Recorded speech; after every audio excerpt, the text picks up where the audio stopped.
Exercise 4.5 में पहला सवाल है कि 12, 16, 21 में कौन सी संख्या जोड़ दी जाए कि प्राप्त संख्याएं सतत समानुपात में होंगी। तो मैंने लिखा कि माना 12, 16, 21 में संख्या x जोड़ने पर प्राप्त संख्याएं सतत समानुपाती होंगी। तो इसलिए 12 धन x, 16 धन x, 21 धन x सतत समानुपात में होंगे, सतत समानुपात में होंगी। इसलिए क्या करें कि सतत समानुपात में होंगी।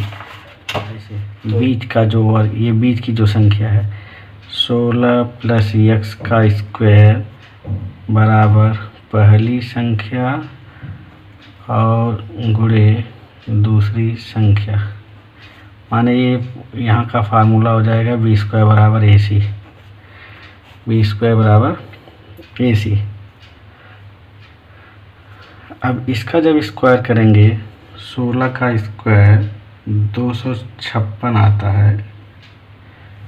16 का स्क्वायर ए प्लस बी का होल स्क्वायर माने 16 के स्क्वायर 256 प्लस 2ab, 16 दूनी 32 x प्लस एक्स स्क्वायर।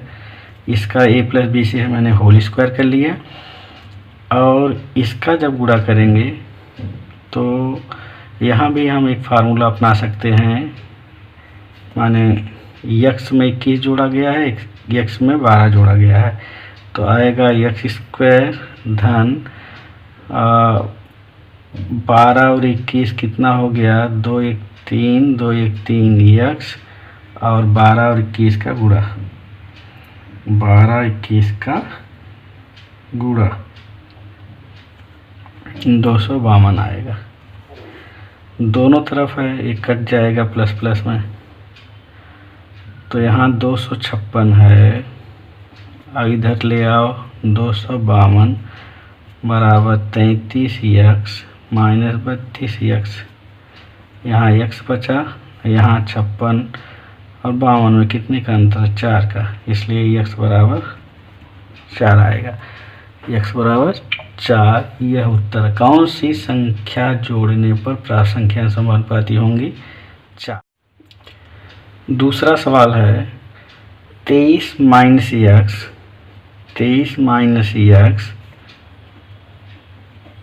तथा 19 माइनस x का ज्यामितीय माध्य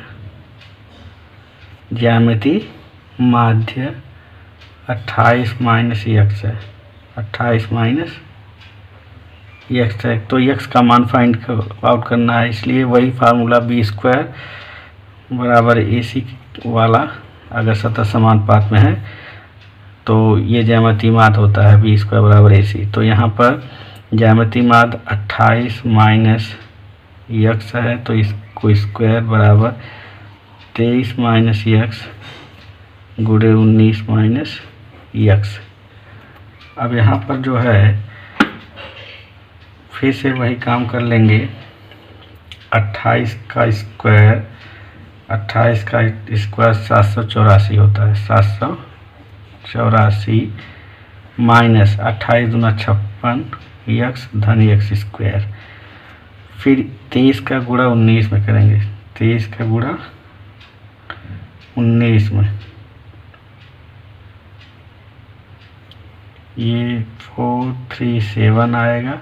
फिर 23 माइनस x, 23 माइनस x ऐसे माइनस 23 x, फिर माइनस 19 x, माइनस माइनस का गुणा प्लस x स्क्वायर, दोनों तरफ प्लस है, कट गया।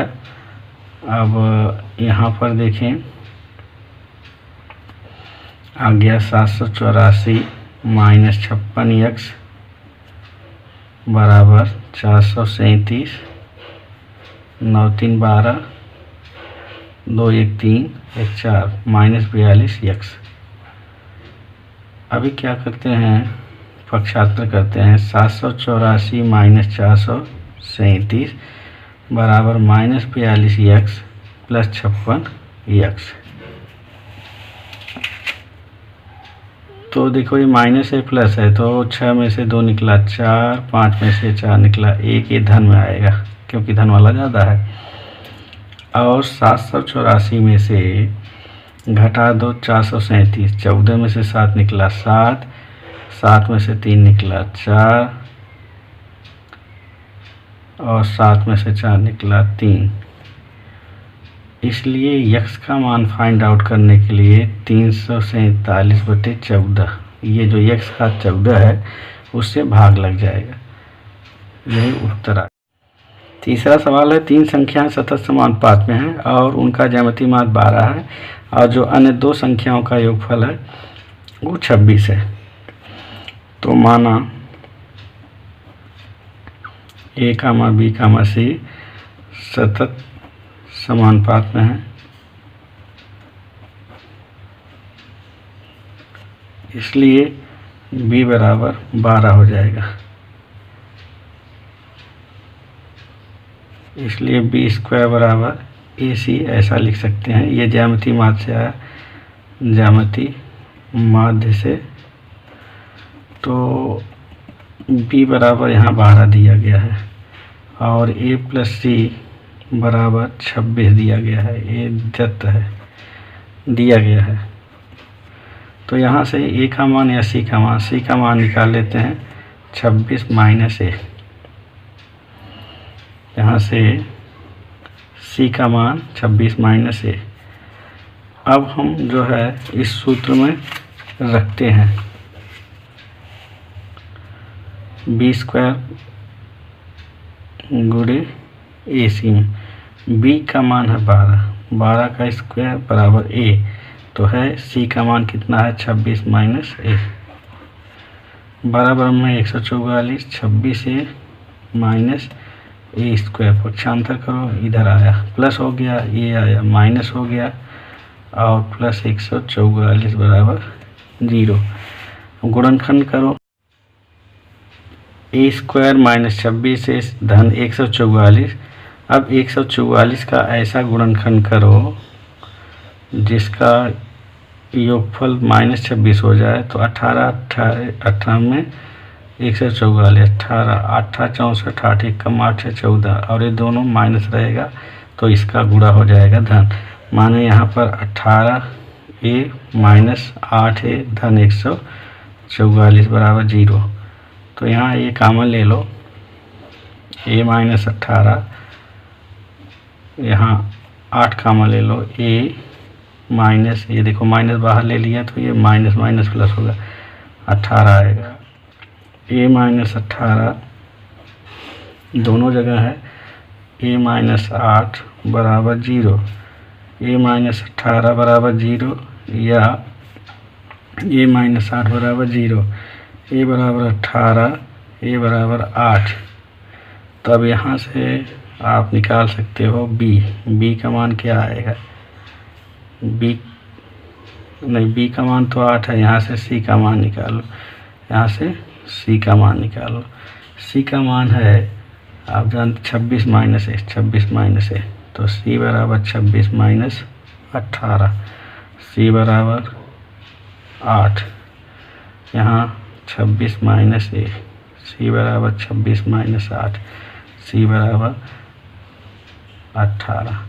अब a b c का मान यहाँ से क्या आएगा, a का मान 18, b का मान 12 तो है, c का मान 8, या यहाँ से a और b और c का मान क्या आएगा, a का मान 8, 12, 18। ये 2 उत्तर आएंगे। चौथा सवाल है कि a + b + c a bracket में and second bracket a - b + c is equal bracket में गुणा किया जाए तो आएगा a² + b² + c²। ऐसे दिया है तो सिद्ध करना है कि a b c सतत समानुपात में है। तो जो दिया है उसी दत्त से ही हम हल करेंगे। दत्त से जो दिया है a + b + c A minus B plus सी बराबर ए स्क्वायर धन बी स्क्वायर धन सी स्क्वायर। इसको हम जो है दो पार्ट में लिखते हैं। देखिए कैसे लिखते हैं, माइनस वाली को इधर कर दो, मतलब ए प्लस सी एक साथ लिखा और माइनस बी एक साथ। इसको एक ब्रैकेट में कर दो, इसको एक ब्रैकेट कर दो, ये ब्रैकेट ऐसे लगा दो। इसी तरह से इधर भी कर दो, ए प्लस सी एक ब्रैकेट में और प्लस बी दूसरे ब्रैकेट में। ये हो गया ए स्क्वायर धन बी स्क्वायर धन सी स्क्वायर। अब हम इसको अब मान रहे हैं कि एक संख्या जोड़ा जाए एक संख्या घटाया जाए, तो क्या आएगा। ये फार्मूला ज़रा आप समझ लो। फार्मूला है, ये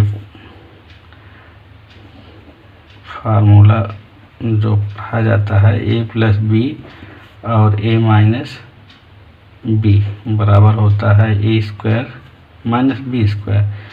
तो इसका इस्तेमाल हम इसमें करने जा रहे हैं। तो ये पहली संख्या ये हो गई, दूसरी संख्या भी है ही, तो यहाँ आ गया ये स्क्वायर। पहली संख्या का वर्ग माने ए प्लस सी का स्क्वायर और ये प्लस बी माइनस बी, ये हो जाएगा माइनस बी का स्क्वायर बराबर ए स्क्वायर धन बी स्क्वायर धन सी स्क्वायर। अभी इसको हम क्या करते हैं, होल स्क्वायर करते हैं। ए स्क्वायर प्लस 2ac प्लस सी स्क्वायर माइनस बी स्क्वायर बराबर ए स्क्वायर धन बी स्क्वायर धन सी स्क्वायर। अभी ए स्क्वायर प्लस में ए स्क्वायर प्लस में सी स्क्वायर प्लस में सी स्क्वायर प्लस में, दोनों साइड कट गया, बचा 2ac माइनस बी स्क्वायर बराबर बी स्क्वायर। इसको उधर लेके जाओ, 2ac बराबर b square plus b square, माने इस ये हो जाएगा 2ac बराबर 2b स्क्वायर। फिर इसको इधर दो दो काट दो और बी स्क्वायर इधर लिख दो और ac उधर लिख दो। इसका मतलब कि ये हो गया ज्यामितीय माध्य। इसलिए a कामा बी कामा सी सतत समानुपात में है।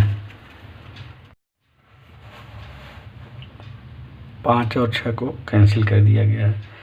इसके बाद प्रकीर्ण प्रसंग 4 दिया गया है। Thank you.